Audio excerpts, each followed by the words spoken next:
Hello, I'm Brother George. For those of you who don't know us, the Community of the Resurrection is an Anglican monastic community, and we have a very large and very fine church, which you can see here behind me. There's an enormous amount of interest in the work we've done on this church. It's used by a lot of people in all sorts of ways, and we want to give you an impression of how it looks now that it has been completely transformed inside. This little video is partly, well, what you're going to see is a tribute to all the people who have been supporting us and are continuing to support us in fundraising for this project. Apart from myself, you'll meet on this video our three novices. Hello, I'm Dennis. Hello, I'm Jacob. Hello, I'm Daniel. Here it is. Now we're going to take you around and show you a few things about it.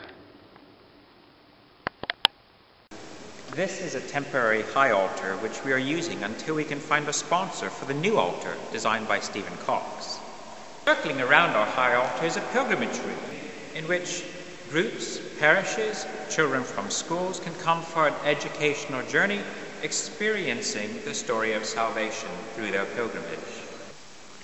The route begins with the incarnation, Christ taking on human flesh, becoming for us a bridge to God.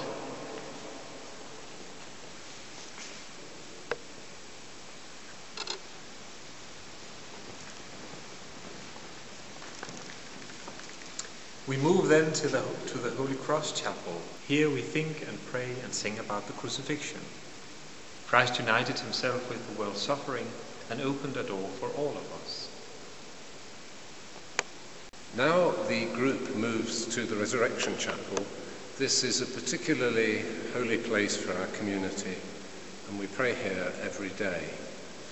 The group will come and gather around the altar. This is a temporary altar. When we have raised the funds or found a sponsor, there will be an altar with sculptures by Nicholas Mine here, showing scenes of the resurrection, the women at the tomb, the miraculous draught of fishes, and on the front, the meal at Emmaus, and then round the back, the cave of the tomb itself. And so the group will be able again to enter into the mystery of Christ rising from the dead.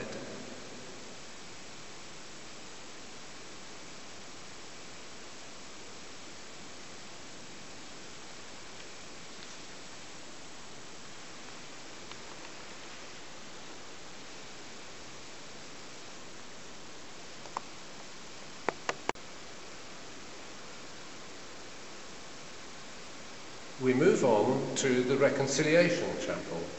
The risen Christ sent his disciples out to be reconcilers, and this chapel will be used for counselling, for spiritual direction, and for confessions.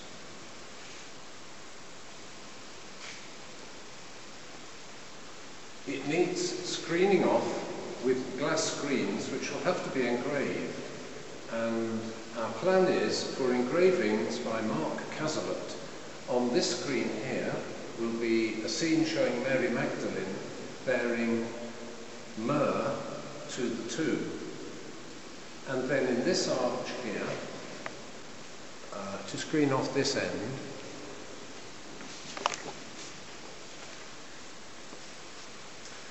a screen showing scenes from stories about Mary Magdalene in the Gospels, including Mary meeting Christ in the garden. Passing on, we come to the station of the Ascension and the triptych of Christ in majesty with two saints. The pilgrims will have held before them the kingship of Christ, and the fact that life with Christ draws us on to glory and the fullness of life.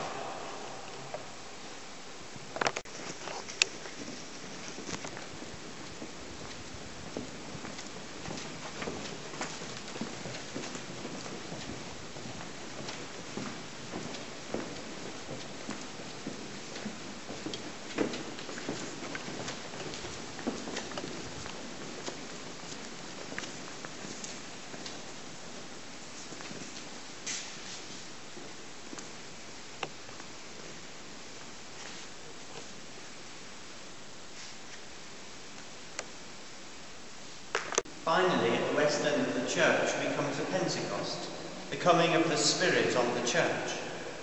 Here there is a canthus, which in ancient times was a pool or a fountain in which Christians would wash themselves before worship.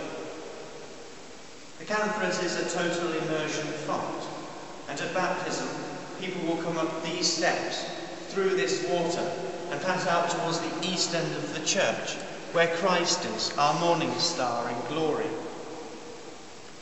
In Genesis, the Spirit breathes across the water, and here there is a little air blown across the water to do just that.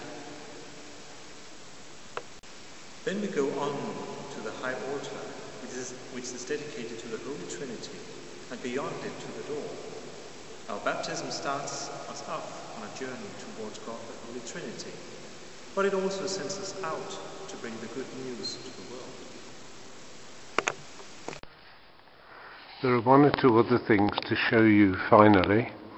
First of all, this is the St. James's Chapel. Here on the doors, a nice reproduction of a 4th century nativity scene from a Roman sarcophagus, kindly put there by a firm down the road that does shop windows. The chapel, which was the former sacristy, is for groups, retreat groups, and for prayer, but it's also designed to be an education room so that a school class can be based here for the day and use the kitchen and the toilet which has been put in, and they'd be able to do a project on the church as part of the national curriculum.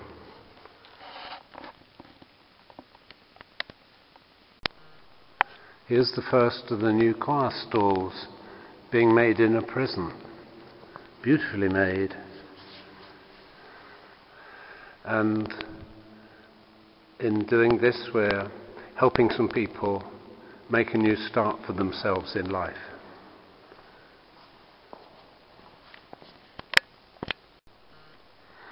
The balcony is new. That can also be used by school classes.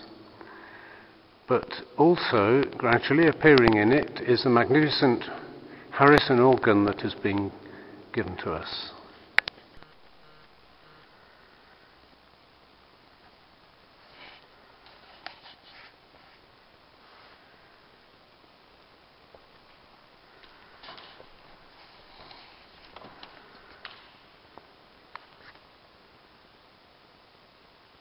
This is the lower church, the college chapel, which is very heavily used by a variety of groups.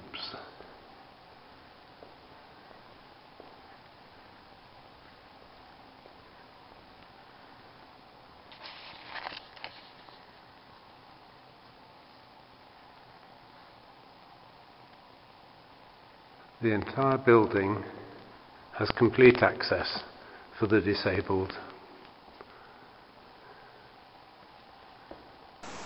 We're now looking forward to making our church a place that can strengthen and inspire the many people who come here, and hopefully many more. There is a big job to be done in the context of a church which faces many challenges and a world that is losing contact with the Christian tradition. So please pray for our mission and thank you for your support. Here's a little bit of evensong to end with.